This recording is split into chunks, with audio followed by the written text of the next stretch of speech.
Welcome back. We are getting ready to read chapter 10 of book number 1, A Healing in Jesus' Name. After a supper of complex carbs and clean protein, Shelley retired alone to her room. She knew she needed to rest and hadn't expected to hear from anyone until the morning, but half an hour later, Ricky knocked on her door. He was dressed in a beautiful black silk Chinese traditional uniform, like the one Eric had worn the other night. He offered a gift wrap box and spoke reverently. "This is for you. Dad would like you to change and come to our room." Shelley quickly opened the box to find a beautiful white silk uniform, similar to the one that Ricky wore, only hers had white roses embroidered on the shoulders and collar. Delighted, she changed quickly and went next door. Entering the room was like entering another world. Lit only by candlelight and filled with the essence of sandalwood, it appeared holy. Eric sat on the floor in front of a small, intricately carved table. He was also dressed in white silk, and his eyes were closed as if in a deep prayer. Ricky held his finger to his lips and motioned her forward. Shelley smiled as she recognized the setting on the table as part of the Japanese tea ceremony. She knew the ceremony because she and Eric had discussed it after watching Karate Kid 2. She thought it was a Buddhist ceremony, and Eric explained to her that it was influenced by Zen Buddhism but was not a religious ceremony. He told her that he used it himself at times when a special occasion warranted a time of reflection and reverence. He said he'd taken the quietness of the ceremony and combined it with his own Christian practice of being mindful and reverent as he thought over his many blessings. Shelley was pleased to see that he thought tonight warranted a time to use it. Eric opened his eyes, his admiration evident, as they moved over Shelley, taking in her taut body and the silk material of the gi as it shimmered and caught the light. Finally, Eric's eyes rose to her face, which was aglow with candlelight. Ricky motioned for Shelley to sit opposite Eric and then moved to sit on the floor by the adjacent wall and curled up into a full lotus position to watch the proceedings. Eric worked silently. Shelley watched his powerful hands handle the delicate china as he moved through the ceremony. Each movement was simple and precise, and through the open balcony door, the sound of the ocean waves washing upon the shore offered a rhythm to each movement, and Shelley found herself hypnotized. She watched Eric's face, his dark eyes, totally focused on his task, the sternness of his jaw, the fullness of his mouth. Her eyes moved back up to see his eyes upon her. He smiled, the same kind smile as the first time she'd seen him. "The tea ceremony is Japanese," he began. "The mode of dress from China, and the form you've been learning, Korean. What does that say to you?" Shelley smiled.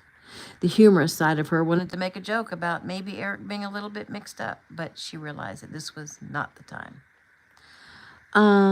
It says we can comfortably combine these things, she half answered and half asked. Searching her face, he nodded in satisfaction. He handed her the cup and motioned for her to drink, and she gently pressed the cup to her lips, swallowing the bitter brew, feeling suddenly warm inside. Energy, strength, and power seemed to fill her, consume her. She felt calm and peaceful, centered, and she wondered aloud what was in the tea. "Oh, it's nothing unnatural." He returned to his original question. "There is a reason for bringing these traditions together. Have you heard the term Zendo-ryu?" She shook her head. "It means the school of the complete way, or whole school of thought. It's a Japanese phrase, but it isn't just about a style of karate or jujitsu or judo, which are all Japanese. It's an entire system of training, fighting, techniques, and forms drawn from all styles, from each country. It isn't mixing them to form a new art, but blending them to use the best of each art to suit your purpose. Do you understand?" She smiled. "Yes, it's kind of like doctors and chiropractors." His brows rose. "Doctors and chiropractors?" he questioned. She shrugged. "Yeah, you know, like doctors and chiropractors and nutritionists and acupuncturists and herbalists and counselors and therapists and even pastors. They're all healers, and they all accomplish good works, but just imagine what they could do if they worked together. Their power would be awesome. Eric looked over at Ricky, who was wearing his usual grin. He turned back to Shelley and reached out to touch her face, love shining in his eyes. Well, I guess you do understand, he said softly. He cleared his throat. The objective behind Zendoru is complete mastery of self. And this is what I work and strive for. I am 7th Dan in 2 forms, 6th Dan in 2 others. I train in several other techniques, but some don't use belts as an indication of skill level. The knowledge and skill I possess are what I desire to pass to you. We began in Taekwondo because you already had some knowledge in that area. It's a powerful art, a beautiful art, and it's good for smaller, quicker people as long as you use your waist power, because the kicks increase your reach. However, what I teach you from here on out includes many styles from many countries, and I want you to keep your mind completely open. No style is the best way, and all styles of fighting are good. The victory comes in making them work for you, no matter what your situation. Your hero, Bruce Lee, knew this, as do many other wise teachers. He paused. Is all I say clear to you? Shelley nodded. Good. Then this is for you, Eric said as he handed her a box tied with colorful ribbons. Another gift? Surprised, her brown eyes began to tear as she opened her gift and found a brown belt inside. I didn't even know I was being tested for it, she cried. Well, every day you're tested. You've worked hard and you've earned it. Actually, you've progressed past this point, but all things must come in order, step by step, until you reach the top. She threw her arms around his neck. Thank you, Eric, she cried as she kissed him hard on the cheek and then ran over to Ricky and delivered the same. Well, what are you waiting for? Model it for us, Ricky prodded. She jumped on the bed, wrapping the belt around her waist. Exquisite, Ricky cooed. Absolutely, Eric agreed. She bowed. Thank you, thank you. Sighing with pleasure, she calmed herself enough to sit on the bed. So, tell me something, if you don't mind me asking. We've talked about all these different countries. It makes me wonder, what exactly is your cultural background? Eric came to sit next to Shelley on the bed while Ricky laid across the other bed on his stomach, his face in his hands. Well, my mother's mother was Chinese. She left her home in China because she fell in love with a French sailor. He was also of mixed descent, mostly white, part Japanese. It wouldn't have mattered if he'd been all Japanese. He wasn't Chinese, which was the problem as far as her parents were concerned. And they disowned their child because of it. Oh, that's terrible, Shelley murmured. Eric nodded, his brow furrowed. Shelley was no stranger to how that felt. However, he would not feel sorry for her.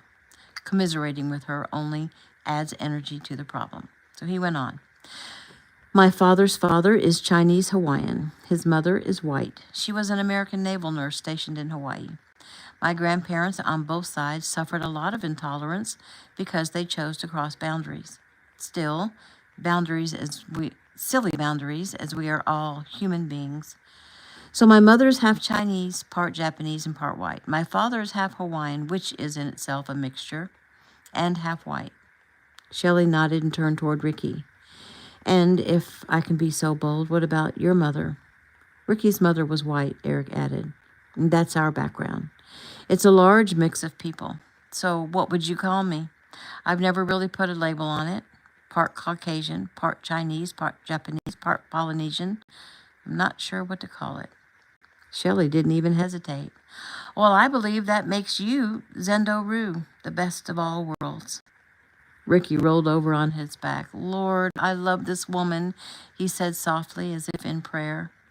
Eric reached out and pulled her to him. He kissed her gently and then tilted her face to look into her eyes. Me too, he said quietly. Shelley flopped backward onto the bed, wondering if she could possibly be any happier. Feeling peaceful and mellow, it was as if she were floating off the bed but had no desire to stop herself. Eric and Ricky watched her as her eyes fluttered closed. I was worried that I would be so nervous I wouldn't be able to sleep tonight, Shelley said, her eyes still closed. but actually I feel so relaxed. Well, you worked very hard today.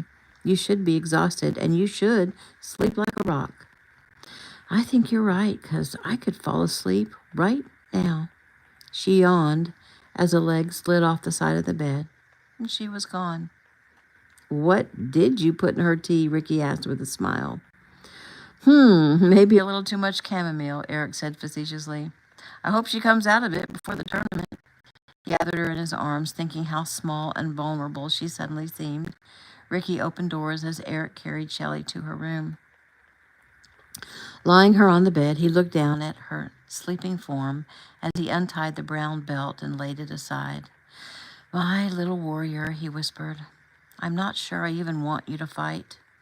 I think I'd rather protect you and take care of you, he sighed. But I realize I have to let you progress and learn to take care of yourself. As much as I want to, I can't keep you safe and isolated in a little golden cage. He pulled the blankets up over Shelley and kissed her face. She slept deeply and peacefully, waking only once in the dark, but felt no fear and drifted immediately back to sleep. New scene. Shelley awoke to the sound of the ocean and seagulls. Eyes still closed, she thought about the day to come, surprised to find that she wasn't apprehensive or nervous like she thought she'd be. Instead, she felt calm and self-assured, maybe even powerful. It was a good feeling, she decided. It was what she craved. A drop of water splattered on her cheek, and she opened her eyes to see Eric's face. You startled me, she said. I didn't even hear you come in. Ah, he replied. The art of ninjutsu. Maybe one day you will learn it. He sat down next to her. Well, I see you've already had a shower, she said, tugging on a lock of his wet hair. A shower? Ricky and I have run, worked out, and eaten breakfast, and I just came in after my shower to see if you intended to get up today. She stretched her body and closed her eyes. Oh, I don't know. Is there any good reason why I should get up today? She asked coyly. Well, there was one, Eric said softly, but right now I can't remember what it was. Ha, very funny. It was a tournament, she said quickly, and I don't want to be late. Well, then I'd better hurry, he murmured as he leaned down and kissed her. Unfortunately, he realized it was a bad mistake because all he wanted to do was stay right there, kissing her all day. She was lying there in a bed, and all he wanted to do was lie down next to her. This was impossible. He thought of himself as a master of his art, which meant he was supposed to be a master of his own body. It was clear he was not, which meant he had to stop putting himself in the position of having to resist. Pulling away, he stepped back, putting distance between them. Shelley's eyes had closed when he'd kissed her, and she found herself waiting patiently for his touch. However, she didn't get what she expected. He grabbed her big toe through the blanket and wiggled her foot. Now go take a shower. Her eyes opened wide. Oh, okay. I guess I'd better get to it. He could tell she was disappointed, and he didn't want to have her fight with any emotional baggage, so he sat down on the edge of the bed. Shelley. She nodded and sat up. Yes. There is nothing in the world I'd rather do than make love to you right now. Her eyes opened wide. He sighed. I am a man of God, and I don't engage in casual sex. My love for you and my respect for you is better shown by displaying a little bit of self-control, or, to be honest, a lot of self-control. You deserve real love, a real relationship, and to not be used to satisfy my stronger-than-usual carnal urges. Shelley pushed off the covers and swung her legs to the floor and took his hand. Thank you, Eric. For what? Well, first, for being honest with me. I mean, about the way you feel, because I've been feeling the same way, but also, thanks for not wanting to use me, as you put it. I have to admit, I've been nervous about that part of a relationship. It's been a while. I understand. So I just didn't want you to think that I don't want you. I just don't believe in giving in to my every urge. That can be destructive. It's also one of the 10 Commandments, and I do my best to live by God's laws. She only nodded. So, please don't take it personally. It's okay, I won't. I think I actually like the feeling, the nervousness, the excitement of what's yet to come in our relationship. He laughed. Yeah. And being a little hungry actually makes you fight better too. Hungry? Oh, you mean horny? Well, we'll just see if I fight better. Now get out of here and let me get ready. He smiled, nodded, and rushed out of the room. New scene. At the tournament hall, Eric went to find the potential sponsors who would be there to observe his student, and while Shelley made her way into the locker room, donning a crisp white uniform, she wrapped her new brown belt carefully around her waist and sat on a bench to braid her hair back out of the way. Hey, I know you, I think. Didn't I see you in Atlanta? The voice was southern and slightly familiar, and Shelley looked up into a pretty face with blonde hair and blue eyes. Angel? Shelley asked as she rose. Yes, you remember me. My goodness, I just can't believe it's you. Last time I saw you, you were leaving the Atlanta tournament with that gorgeous man.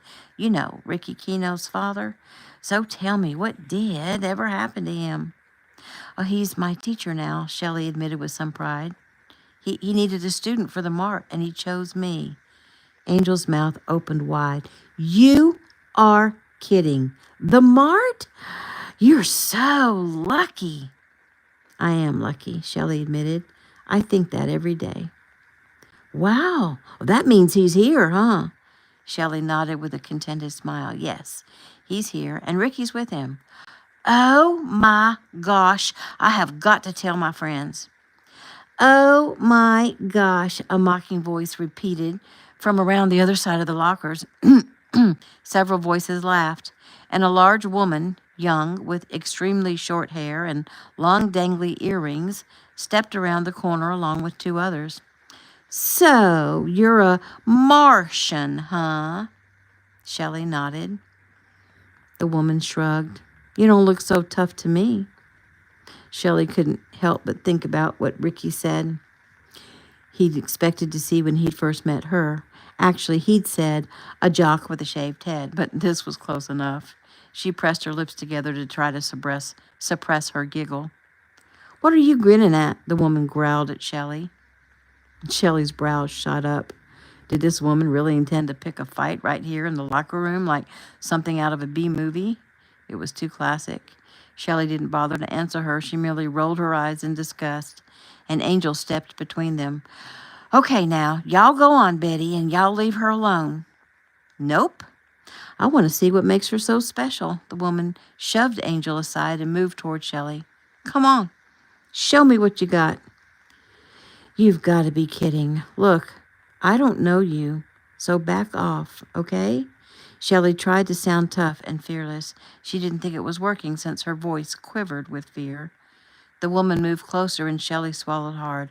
Okay now, this is just ridiculous, Shelley said, trying to control the situation. Well, I don't see nothing special, the woman said, so tell me, why'd they choose you? Shelley drew a breath. Look, I don't know why I was chosen for the mart. I just know that I was. She should have left it at that, but she couldn't resist. And you weren't. The woman grabbed her by the hair and pulled her close, taking Shelley by surprise. Feel lucky you're only a brown belt and won't have to face me today, she smirked, giving Shelley's hair a hard tug. It was that tug that pissed her off. Shelley glared at her. I'm not afraid of you. Now let go of my hair. The woman's face grew red, and she used Shelley's hair as leverage to sling her around and slam her face into the nearest locker. Shelley's lip, still swollen from her little fight on the beach, began to bleed again, and she was sure if she hadn't turned her head slightly, her nose would have been broken. Angel jumped in, yelling and pushing the woman back. Come on, Betty, save it for the ring. This girl isn't important. Come on, let her go. Betty released her grip on Shelley's hair. Victoriously, she and her friend strutted out. Angel looked Shelley's face over and patted her on the shoulder. You okay, honey? Shelley's eyes flashed. Oh, just fine, she answered sarcastically. She whirled around and stormed out to find Eric and Ricky. The split lip and the red spot on her forehead only served to raise Shelley's ire and her teacher's curiosity. She held her hand up and shook her head. Don't ask. Eric and Ricky shrugged their shoulders and obeyed. New scene. Waiting for things to begin, Shelley paced back and forth, a feral look in her eyes. What's wrong with her, Dad? Do you think she's nervous? No, Eric replied. I think she's angry at whatever happened in the locker room. He shrugged. I'll use it. He went to Shelley and took her by the shoulders to gain her attention. I know you're angry, so control it. Direct it to the point of impact. She nodded and drew a breath. Let's go over the rules of engagement one more time. No punching to the head or face in today's tournament. That's for black belts only. You can kick to the head, but it must be controlled. In other words, you can't knock somebody's head off. You have to stay in control of your body. If you draw blood from your opponent, you'll be disqualified. This is real, Shelley. The judges will award points for body displacement or take points away for illegal punches. You got it? She nodded again. You keep your hands up and don't forget to breathe. I'll coach you if I think you need direction. Now, go out there and kick somebody's butt.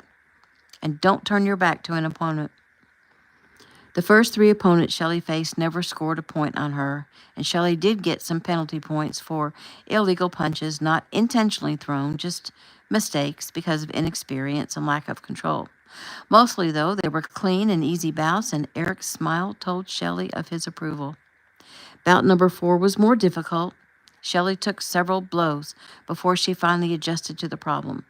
Having to block kick after kick, her forearms ached, regardless of the arm pads she wore. Following Eric's direction from the sidelines, she moved quickly with several spinning back and hook kicks. He figured she'd connect at least one, and she did. That connection brought her to the semifinals. If she could win this next bout, she'd make it to the championship round. Eric leaned in close as she rested. I know you're getting tired, so I want you to do some deep breathing. Try to focus and center yourself. With this next opponent, stay on the defensive until we can calculate her speed, and then we'll decide how to strike. The bout began, and Shelley defended well considering it was her weakness. Eric could see, though, that she was tiring and moving sluggishly.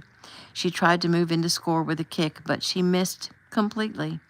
Her opponent countered easily and connected a jumping reverse to Shelley's headgear, stunning her and sending her to the mat. She stood while the referee warned her opponent for excessive force. Her head was reeling, but she told the referee she was fine. Shelley focused just in time to partially block the side kick coming in. She landed one punch, but her joy in finally connecting was short-lived, because a roundhouse kick smashed Shelley's mouth, knocking her off her feet again. There was a lull in the action while the refs tried to decide if they should disqualify her opponent for drawing blood or allow Shelley to continue. And Shelley knew that Eric wanted no victory by default. That wasn't the purpose of the tournament. He looked Shelley over. How do you feel? I'm good. Let's finish this. He nodded and turned to assure the officials that Shelley's lip had been previously injured and only the slightest brush would start it bleeding again, and it wasn't the opponent's fault. For Shelley, the room began to spin. She knew if Eric had known how badly she felt, he would have allowed the disqualification to end the fight. She shook her head, trying to stop the spinning, but the motion made her dizzy and nauseated. She looked up into her opponent's face, who was already smiling with the victory. This gave Shelley the strength to go on. She nodded at the official when he asked her if she wanted to continue. She hadn't expected, though, that her body would simply completely stop obeying the signals from her brain. She was standing. That was about it. She seemed unable to block the next several kicks, which seemed to her to be coming at an incredible speed, most of them connecting with her head. Wearing headgear as she was, she couldn't understand why her head reeled so fiercely. Eric realized she was in trouble and considered pulling her. She was almost out on her feet. He hated to do it with the potential sponsors there watching. Yet Shelley's knee took a hit, sending her down again. She rolled over in pain and slammed her hand down on the mat in anger.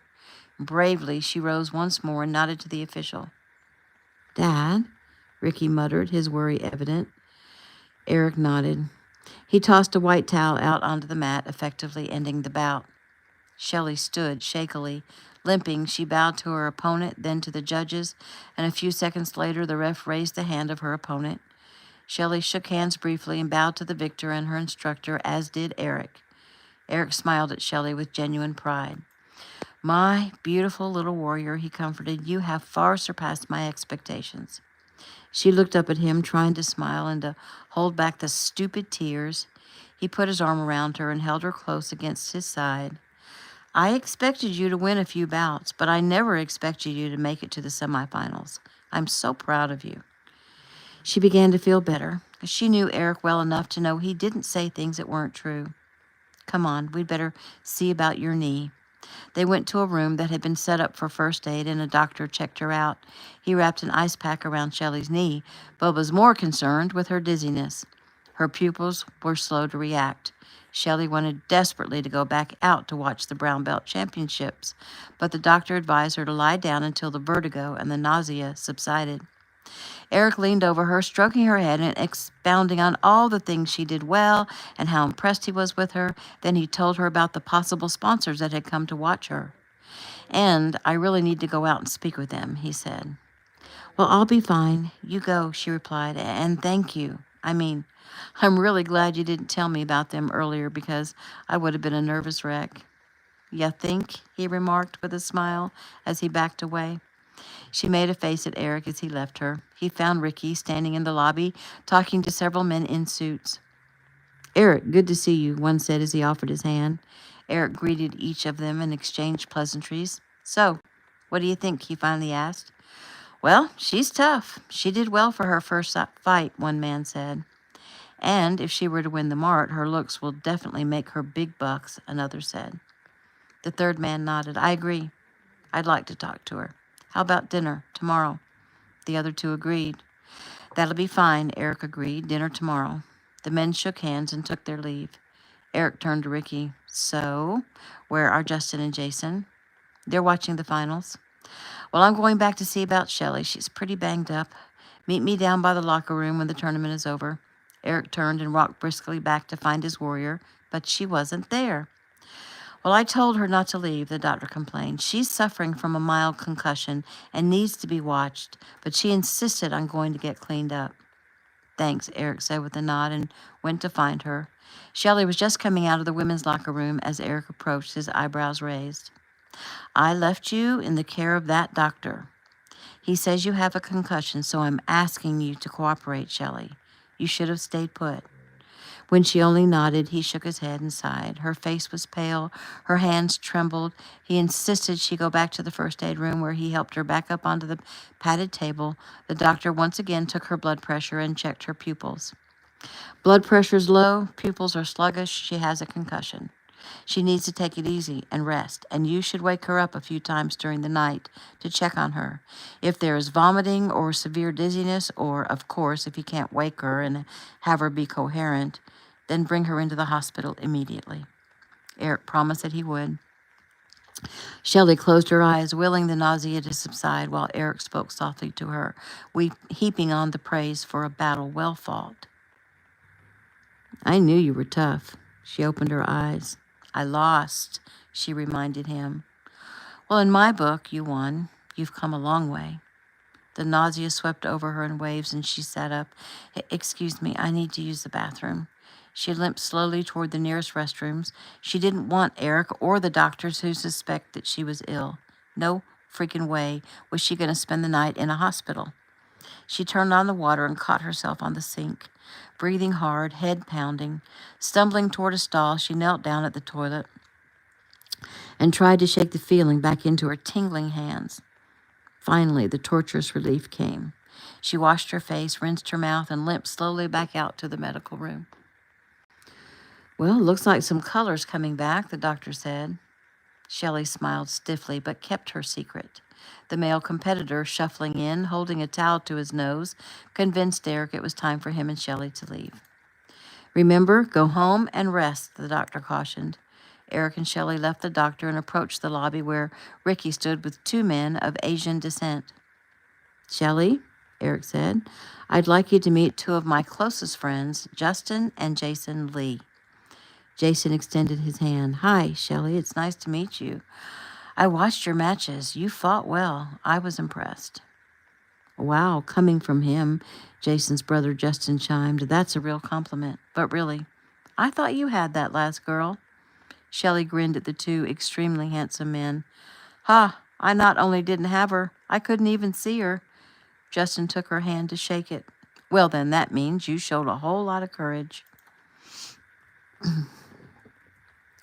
Oh, is that what that was? She joked as she drew a deep breath to force the nausea away. Well, it's very nice to meet you both. She clapped her hands together excitedly. So, Eric, what are we going to do to celebrate the fact that I didn't die? Eric shook his head. We're not doing anything, he said sternly. You heard the doctor. You have a concussion and you need rest. Shelley put on her childlike face and pulled on Eric's arm as if she were only 5 years old. Please, Eric, don't make me spend my last days in Daytona in my room. We could at least go to the beach, and I'll just lie in the sun. I promise I won't move. We've worked so hard all week, and I've actually only seen the ocean twice in my whole life.